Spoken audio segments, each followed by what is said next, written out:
গদিতে বসেই মোদির মন্ত্রিসভার প্রথম বৈঠকেই বিরাট বড় ঘোষণা দেশবাসীর জন্য। প্রধানমন্ত্রী আবাস যোজনাতে এবার ঘর পাবেন আপনিও। নতুন করে আরও 3 কোটি বাড়ি তৈরিতে টাকা দেওয়ার ঘোষণা করে দিলেন প্রধানমন্ত্রী নরেন্দ্র মোদী তৃতীয়বারের জন্য গদিতে বসেই। যার ফলে আপনিও যদি এখনও পর্যন্ত প্রধানমন্ত্রী আবাস যোজনা প্রকল্পের আওতায় ঘর না পেয়ে থাকেন, তাহলে এবার আপনিও পাবেন বিনামূল্যে পাকা বাড়ি। এর জন্য আপনাকে কি করতে হবে, আর আপনি যদি আগে থেকেই এই প্রকল্পে আবেদন করে থাকেন, তাহলে আপনি কবে পাবেন ঘরের টাকা, আজকের ভিডিওতে প্রধানমন্ত্রী আবাস যোজনা নিয়ে মোদী মন্ত্রিসভার নতুন ঘোষণা সম্পর্কে বিস্তারিতভাবে আমরা আলোচনা করে নেব।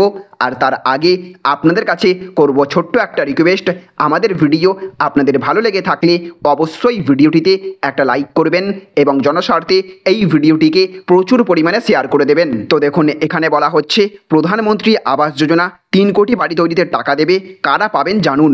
তো সরকার প্রধানমন্ত্রী আবাস যোজনার অধীনে 3 কোটি গ্রামীণ এবং শহুরে বাড়ি নির্মাণে সহায়তা দেবে কেন্দ্র সরকার।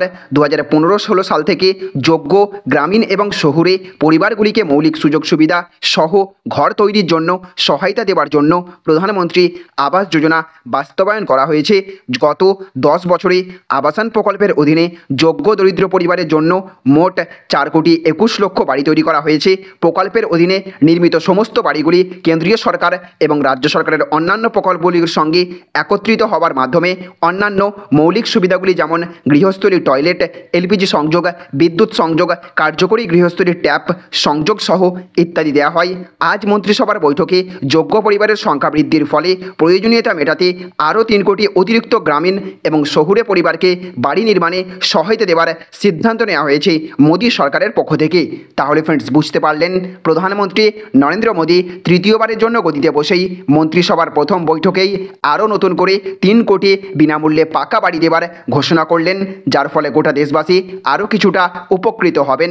যারা এই মুহূর্তে প্রধানমন্ত্রী আবাস যোজনাতে আবেদন করে ওঠেননি, তাদের জন্য রয়েছে এটি একটি সুবর্ণ সুযোগ।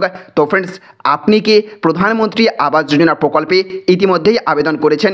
যদি করে থাকেন এবং যদি আপনার নামও লিস্টে এসে থাকে, তাহলে অবশ্যই কমেন্ট বক্সে লিখে জানাবেন। আর সাথে সাথে আপনি যদি এই আবাস যোজনা প্রকল্পে আবেদন করতে আগ্রহী হয়ে থাকেন এবং যদি জানতে চান কিভাবে বিস্তারিত পদ্ধতিতে আপনি আপনার মোবাইল থেকে আবেদন করবেন, তাহলে কমেন্ট বক্সে আমাদের লিখে জানাবেন। আমরা পরবর্তী ভিডিওর মাধ্যমে বিস্তারিতভাবে আবেদন করার পদ্ধতি দেখিয়ে দেওয়ার চেষ্টা করব। তো ফ্রেন্ডস, এই ছিল আজকের ছোট্ট একটি আপডেট।